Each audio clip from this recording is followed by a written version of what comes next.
Okay, so back, because we had a converging one yesterday, this telescopic series that we had, and what was happening is my first set was, so like for n amount of terms, I'm doing 1 minus 1/2, and then I'm adding to that 1/2 minus 1/3, and then I'm adding to that 1/3 minus 1/4, and so on and so forth. Is everybody with me? And what happened is I'm adding, and so like if I go and add in my next term, every time that middle term's kind of canceling out, right? So essentially, I'm doing 1 minus that last term. Is everybody with me? And what's going on with that last term every time as I add on, as n is getting very big, what's happening to that last term? Smaller. It's getting not just smaller. Let's be better. Let's be more specific than smaller. Approaching 0. It's approaching 0. And if it was approaching any other number,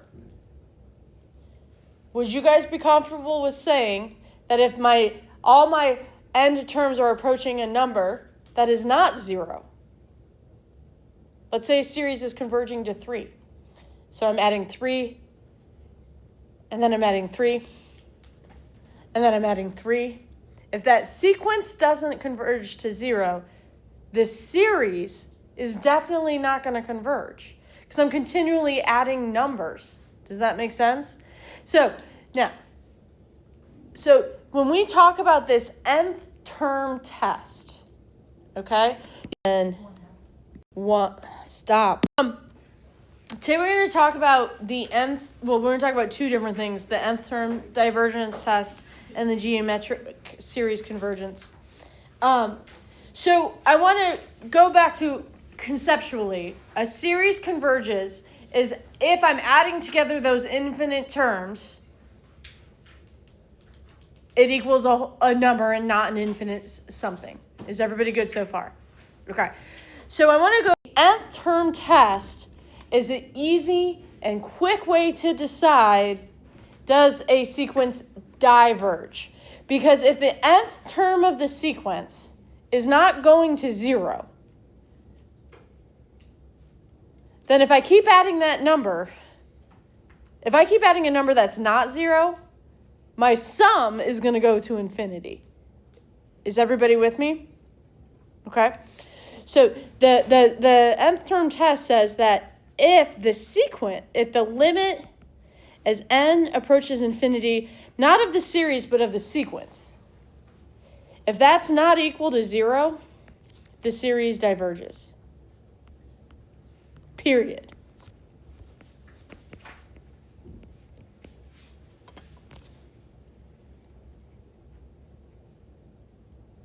Everybody good so far?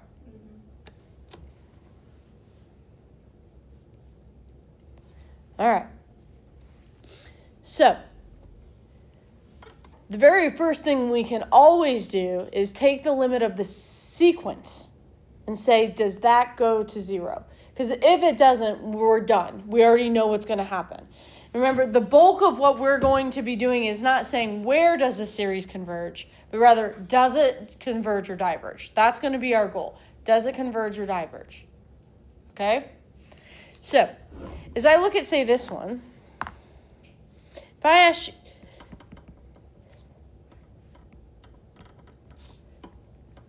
and I'm trying to decide, does this sequence or does this series converge or diverge? Let's always start with, does the sequence converge?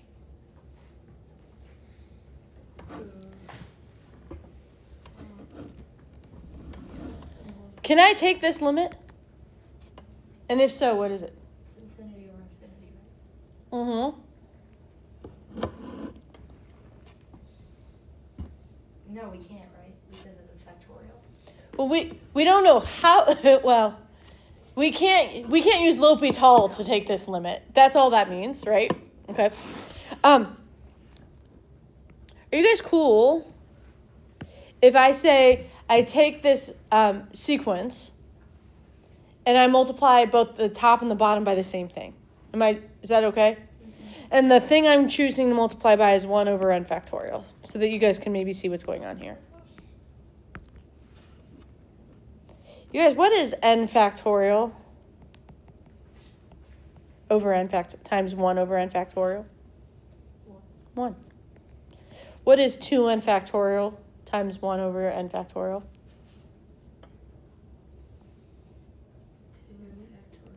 2. Because if I distribute that one, plus, technically I still have.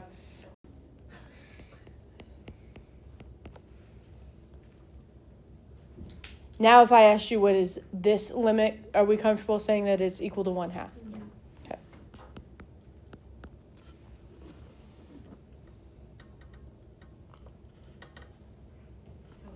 So what does that mean? It diverges. I'm not worried about that. Just in general, what does it mean? It means that if I'm asking what is the 100th term of that sequence, it's going to be pretty darn close to 1/2. And then the 110th term of that sequence is going to be even closer to 1/2. Okay? Which means for the series, at 110, I'm adding 1/2, and then I'm going to add another 1/2, and then I'm going to add another 1/2. And as n's going to infinity, the series is going to go towards infinity. Therefore, not diverge. The sum is going to go towards infinity because I'm adding in a half over and over and over and over and over. And every time I add in a half, I'm running out of space again. Okay? I keep adding. And unless that number I'm adding is getting closer to 0, it's definitely not converging. Okay? So I would say that this sequence converges to 1/2. The series diverges by the nth term test. Yes. Can we say that if the sequence approaches a number, the series will always diverge? If the sequence approaches anything other than 0.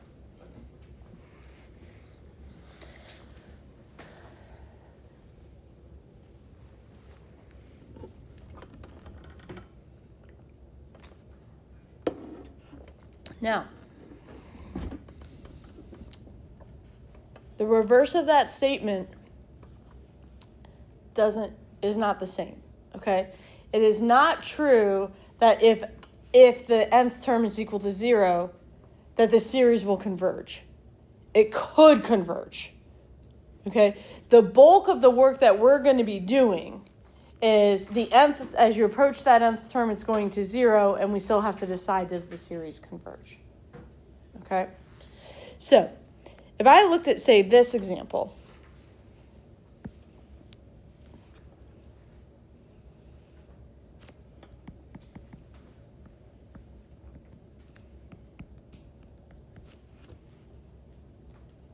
what is that limit?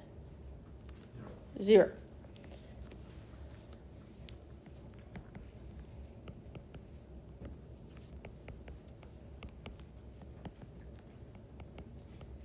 And from there, I would say that the nth term test is inconclusive.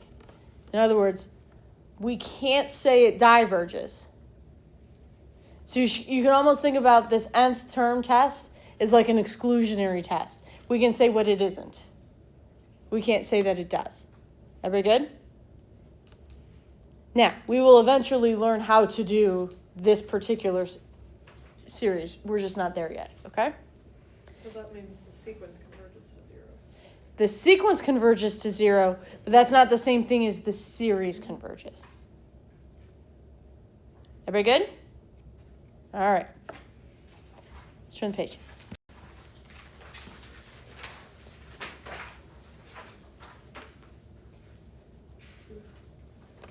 Okay.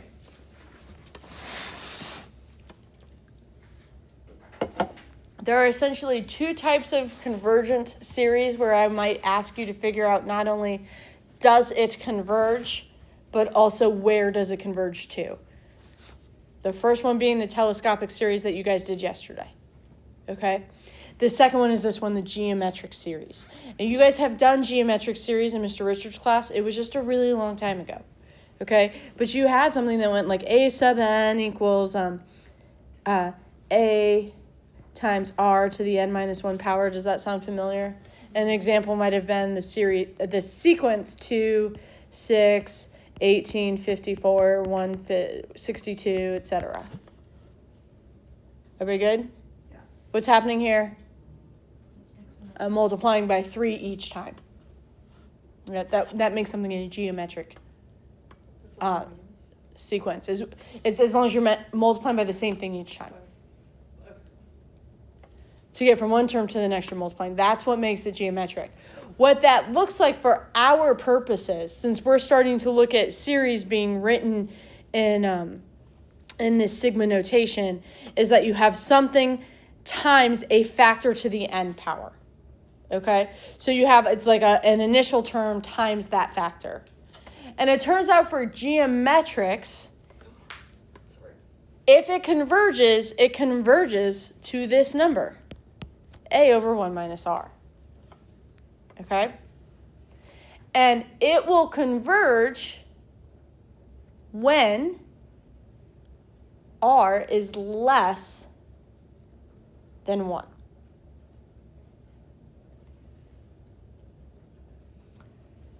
Think about that here.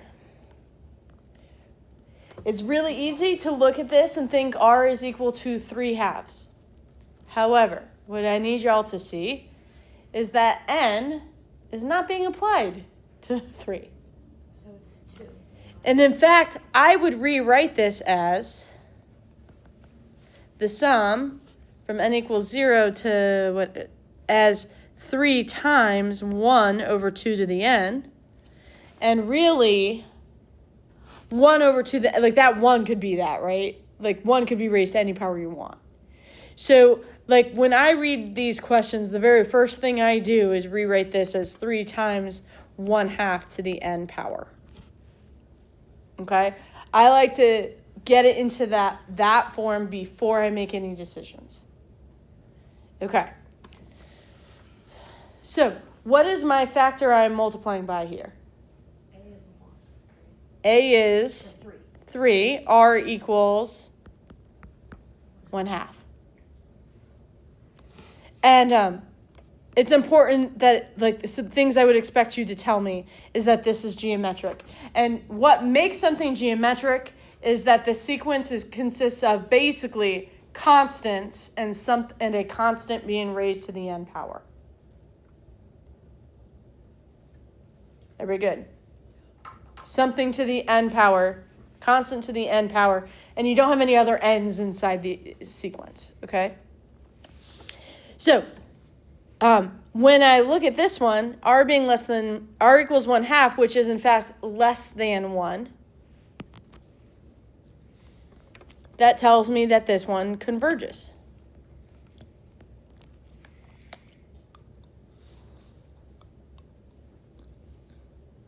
Where does it converge? This is the one of the only questions I'm going to ask you to do that with. It would be 3 over 1 minus 1/2, which in this case is 6.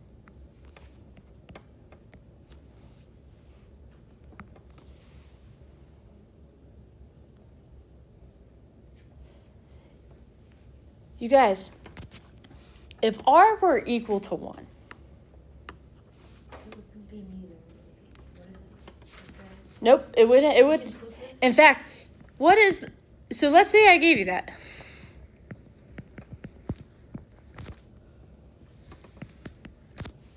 What's the nth term of that? Like if I take the limit as n goes to infinity of 1 to the n, it's 1. You know what that isn't? That's not equal to 0. So if r equals 1, it diverges. And that makes sense when you think about it, you guys. Because I'm adding 1, and then I'm adding 1, and then I'm adding 1. An infinite amount of times. Is that going to equal a number, or is that going to equal infinity? Do you guys see what I'm saying? Whereas if I'm adding like tinier and tinier fractions, it could equal something. But if I'm adding big numbers, like as big as 1,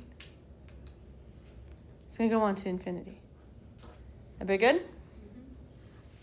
I feel so stupid because I took a placement test yesterday for college, and if I learned this yesterday, I would have gotten more points.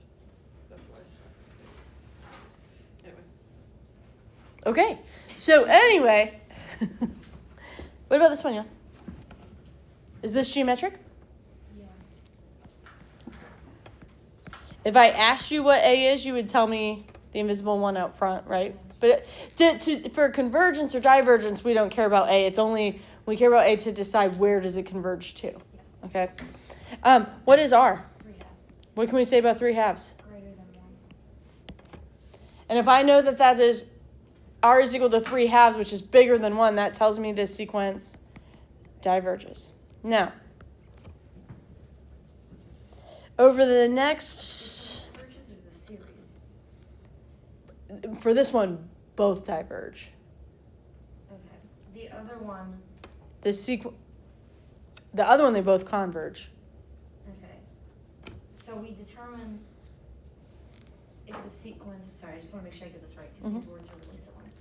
We determine if the sequence converges by doing this R test, and then from there we test the series. No,